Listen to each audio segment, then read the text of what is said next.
गरीबों को ध्यान में रखते हुए राज्य सरकार ने सोना सोवरन धोती साड़ी योजना की शुरुआत की है। इस योजना की विधिवत बुधवार को धनबाद के टाउन हॉल से शुभारंभ हुई, क्योंकि मुख्यमंत्री हेमंत सोरेन दुमका में इस योजना की शुरुआत की है और साथ ही साथ धनबाद में भी इस योजना की शुरुआत हो गई। इस योजना से गरीबों को महज 10 रुपये में धोती साड़ी मिल सकेगा। लेकिन सवाल है कि तन ढकने के लिए धोती साड़ी तो मिल जाएंगे, लेकिन गरीबों के पेट भरने के लिए क्या सरकार ठीक से कोई योजना चला रही है क्या? हम इसलिए ये कह रहे हैं, सवाल उठा रहे हैं, क्योंकि मुख्यमंत्री दाल भात योजना जो कभी हेमंत सोरेन सरकार द्वारा ही शुरू की गई थी, आज इस योजना की हालत क्या है और गरीब क्या पेट भर पा रहे हैं? क्या गरीबों की इतनी कमाई हो पा रही है कि वो पेट भरने की स्थिति में है? और इसीलिए हम पहुंचे हुए हैं धनबाद के पुलिस लाइन के पास में। ये जो रिक्शा चालक हैं और आसपास में जो ठेला चालक हैं, जो फुटपाथ पर रहते हैं, उनकी ज़िंदगी कैसी है और उनके पास इस वक्त में कमाई की क्या स्थिति है? क्या वो इतने पैसे में अपना भोजन जुटा पा रहे हैं? क्या उनको खाना मिल पा रहा है? और मुख्यमंत्री दाल भात योजना जो पहले 5 रुपये में मिलती थी, क्या योजना ये चल रही है? पहले चलिए उनसे बात करते हैं, उनसे पूछते हैं कि अभी ये अपना पेट कैसे भरते हैं, कितनी कमाई होती है। पहले बताइए कि कहाँ से हैं आप? हम तो गिरिडीह से जिला। अच्छा, गिरिडीह से। हाँ जी, क्या नाम हुआ आपका? हमारा नाम है धर्म यादव। अच्छा धर्म जी, यहाँ कहाँ रहते हैं और कितना कमा लेते हैं प्रतिदिन? अपना जैसा बाजार चलते हैं वैसे नहीं उतना ही कमा सकते हैं गरीबी के। अच्छा, हाँ, मैंने प्रतिदिन कितना कमाते हैं? प्रति तो है 200 300 100। अच्छा, अगर मान लीजिए किसी दिन बारिश हो गई या किसी दिन कोई ग्राहक नहीं मिला, नहीं जी, ठीक कमा सकते हैं। हाँ, तहिना तो बैठ सकते तो हैं। ये अपना रिक्शा है या भाड़े का? भाड़े पर है। कितना उसको देना पड़ता है? उसका देना पड़ता है 25 टका, 25 टका एक टब। हाँ और उसके बाद जो बचता हो आपका, हाँ, तो इतने कम पैसे में कैसे चलता है? जैसे अब चलाते हैं कम बेसी करके, उतना को आराम से नहीं चलता है, दिक्कती से चलता है। तो अभी आप लोग सोते कहाँ हैं, रहते कहाँ हैं? इसी में। अच्छा, ये रिक्शा। हाँ, ऐसे देखो सूते यही में सो जाएंगे। देखिए, ये कह रहे हैं कि सोने और बिछाने के नाम पर ये रिक्शा ही इनका अस्थाई और अस्थाई जो कहिए यही आशियाना है। यानी सोने और बिछाने के नाम पर इनके पास कुछ भी नहीं है। दरअसल ये रिक्शा ही इनका आशियाना है। जी, खाना खाया आपने? खाया, क्या खाया आपने? रोटी खाया। मुख्यमंत्री दाल भात योजना जो 5 रुपये में चलती थी, वो अब मिलती है क्या? खाना ठीक नहीं देता है, खाली सब्जी भात देता है, झोर झाड़ कर एकदम लगता है छाट कर दे। तो कितना दिन पहले से बंद है वो? अभी चालू हो गया है, चालू खिला रहा है। कहाँ पे खिलाता है? मोट मोट। फुटबॉल खिलाता है? हाँ, और जहाँ था बंद है। और बाकी जगह पे? बंद है। तो कितने जगह वो सेंटर चलता है वैसन का? खाने वो जो 5 रुपये में दाल भात योजना थी, वो योजना अभी कहाँ कहाँ चल रही है? अभी यहाँ चलता था एक कोट मोड़, एक वीडियो ऑफिस है, तहाँ चलता था।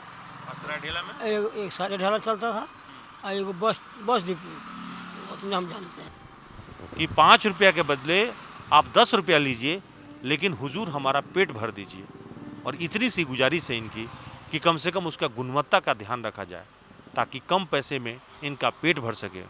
हालात ये है कि प्रतिदिन इनकी आमदनी इतनी कम हो गई है कि न तो इनके पास खाने को इतना ज़्यादा पैसा रह जाता है कि ये अच्छे होटलों में भोजन कर सकें, और न ही इनके पास इतनी बचत होती है कि अपने परिवार को ठीक से भरण पोषण कर सकें।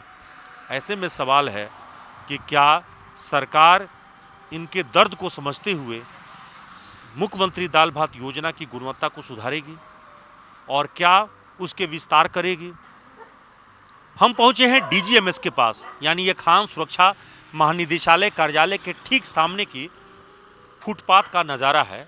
और यहाँ पर देखिए, हीरापुर में स्थित इस फुटपाथ के पास यहाँ पर जो भी गरीब हैं, रिक्शा चालक, ठेला चालक, देखिए दुकानों के आगे फुटपाथ पर जैसे तैसे सोने को मजबूर हैं।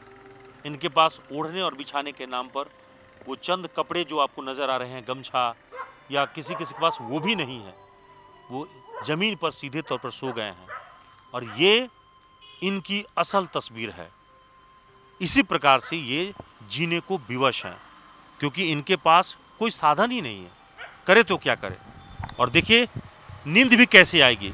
हम और आप जहाँ मोटे बिस्तरों पर सोते हैं, उनके जगह पर ये चंद पॉलीथीन पर सोने वाले लोगों की नींद कैसे आती होगी, जरा सा आप इनकी हालत को देख लीजिए। भैया जी, नींद आ जाती है इसमें? नहीं आता है, आ जाता है जब पूरा जागते जागते। अच्छा, तो कैसे मतलब चलता है आप लोग का? ये खुले आसमान में बारिश आ जाएगी तो हालत खराब हो जाएगी। भीग जाते हैं सर। कहाँ के रहने वाले हैं आप? हम तो गिरिडीह जिला के रहने वाले हैं। अच्छा, क्या नाम हुआ आपका? दामोदर साहब। अच्छा, तो परिवार बाल बच्चा के लिए कितना कमाते हैं और कितना भेज पाते हैं आप? हाँ, 100 रुपया 200 रुपया भेज देते। तो उसमें तो अपना भी खाना है और उसमें बचाते हैं, तो वो वही पैसा जो है अपने घर वालों को भेजते हैं आप? हाँ। अच्छा, आधी रात होने को चले हैं, सड़कें वीरान हो गई हैं, दुकानें बंद हो गए हैं। और दरअसल इन दुकानों के बंद होने का इंतज़ार ये रिक्शा और ठेला चालक करते हैं। आप देखिए इन तस्वीरों के जरिए, यहाँ पर हम हटिया मोड़ के पास हैं और यहाँ पर देखिए कि हटिया मोड़ के पास ये सभी दुकानें बंद होने के बाद ये जितने रिक्शा चालक हैं, ये अपने रिक्शा को लगाकर और इसी दुकान के आगे दरअसल ये जो भी इनके पास रहता है, बोरा चट्टी जो भी है, गमछा, उसे बिछाकर ये सो जाते हैं। और यही इनके पास इस वक्त में आसरा है, यही इनके पास रहने का एकमात्र आसरा है, जहाँ पर ये सोते और बिछाते हैं, रहते हैं, क्योंकि इनके पास कोई दूसरा आशियाना नहीं है, कोई ठिकाना नहीं है। आप देखिए कि खुले आसमान के नीचे और इस प्रकार से यहाँ ठहरते हैं। अब सवाल है कि इसी बीच में, चूँकि ये मौसम जो है वो बारिश का मौसम है, लगातार पिछले 2 दिनों से बारिश भी हो रही है, और ऐसे में अगर तेज बारिश हो जाए तो सोचिए कि क्या हालत होती होगी इन गरीबों का। इन्हीं से पूछते हैं, जब बारिश हो जाती है तो कैसे रहते हैं हम लोग? बहुत दिक्कत होता है, पानी मारता है, भीग जाते हैं हम लोग, भीग जाते हैं। तो फिर तो पूरी रात बैठ के बिताते हैं? हाँ, बैठ के भी जाते इसी हैं। तरह हम लोग मतलब पानी जब पड़ने लगा, झटास मारने लगा, तो क्या करेंगे, मतलब बिछोना सब मतलब भीग रहा है, तो उसको हम मतलब समेट के बैठे हुए हैं। बैठ के हम लोग देख रहे हैं पानी कब तक छूटेगा, इंतजार करें कब छूटेगा, जो हम लोग फिर मतलब सोएंगे। मतलब इसी तरह मतलब बैठ के ही मतलब हम लोग झुपकी मार रहे हैं। तो ऐसे में तो बीमार होने का खतरा रहेगा। हाँ, बीमार होने का खतरा रहेगा। हम लोग भीग जाते हैं, फिर हम लोग को सूखने का मौका नहीं मिलता, हम लोग तो चलते रहते हैं। फिर तो आप लोग रैन बसेरा में कहीं जगह नहीं है, निगम का जो रैन बसेरा है, या कहीं पे आसरा नहीं है ठहरने का? आसरा तो ऐसे है गुरुग्राम के पास, तो उतना व्यवस्था नहीं देता है। आदि रिक्शा वाला जाते हैं तो दूसरे रहता है वहाँ पर। सा होता है, ये गाड़ी जमा लग जाता है, मेरे को बचता नहीं है। कहाँ से आए हैं आप? हम जमतड़ा से आए हैं। जमतड़ा। क्या नाम हुआ आपका? भोला राय। भोला राय। हाँ, तो भोला भाई, अभी जो है स्थिति बहुत खराब हो गई। खराब तो है सर, खराब तो है स्थिति। तो ये दुकान जब बंद हो जाता है तब आप लोग सोने आते हैं? हाँ सर, दुकान बंद हो जाता है तब आते हैं। तो आप लोग मैंने कितने बजे पहुंचते हैं, तब ये दुकान इंतजार करते हैं आप लोग बंद होने का? दुकान 8-9 बजे बंद हो जाता है, तो आप लोग कमाओ करा के 10-11 बजे तक पहुंचते हैं? पहुँच जाते हैं। फिर कितने बजे सुबह में उठ जाना पड़ता है? हम लोग उठ जाते हैं भोरे 4 बजे। 4 बजे उठ जाते हैं। अच्छा, दुकानदार कुछ बोलता होता भी है, डांटता? नहीं बोलता, नहीं कुछ बोलता। आपके पास और कोई आशियाना नहीं है? नहीं सर, कुछ नहीं। खाना पीना कैसे चल रहा हाँ, है? ये होटल में खाते हैं सर, होटल। तो होटल में तो ज़्यादा लगता होगा? ज़्यादा यही 30 रुपया 40 रुपया एक टाइम में बैठ जाता है। तो ये मुख्यमंत्री दाल भात योजना जो 5 रुपये में चलता है, हाँ, खाते हैं सर, लेकिन वहाँ एक टाइम 2 टाइम खाते हैं, 2-3 बजे 4 बजे बंद हो जाता है सर। तो एक टाइम वहाँ मौका मिलता है खाने के लिए। हाँ, देखिए बात यही कह रहे हैं कि मुख्यमंत्री दाल भात योजना के तहत जो 2-3 सेंटर जहाँ चल रहे हैं, वहाँ पे एक बार दिन में खा पाते हैं, और शाम के वक्त में इनके पास में भोजन करने के लिए सिवाय कोई निजी होटल का दूसरा कोई उपाय नहीं है।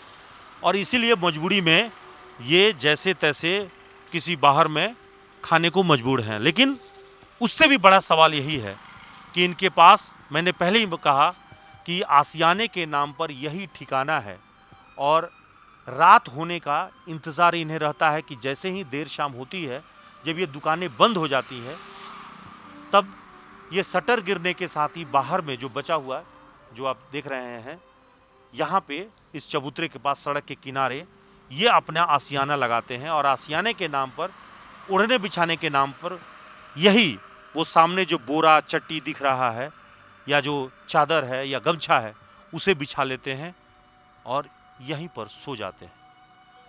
अब पहले ही बताया कि इतने कम पैसे में, महज चंद पैसे में इन्हें अपना पेट भी भरना है और उसी पैसे में से कुछ पैसे बचाकर इन्हें अपने घर भी भेजना रहता है। तो अब क्या करें इस महंगाई में? इस महंगाई में जीना दूभर होती जा रही है।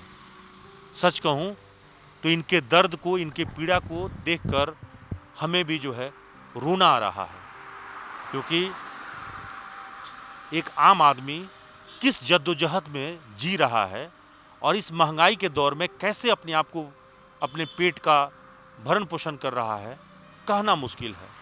बस इतना ही समझ लीजिए कि बड़ी जलन है, इस ज्वाला में जलना कोई खेल नहीं है। जिधर देखता हूँ करुणा से मानवता का मेल नहीं है।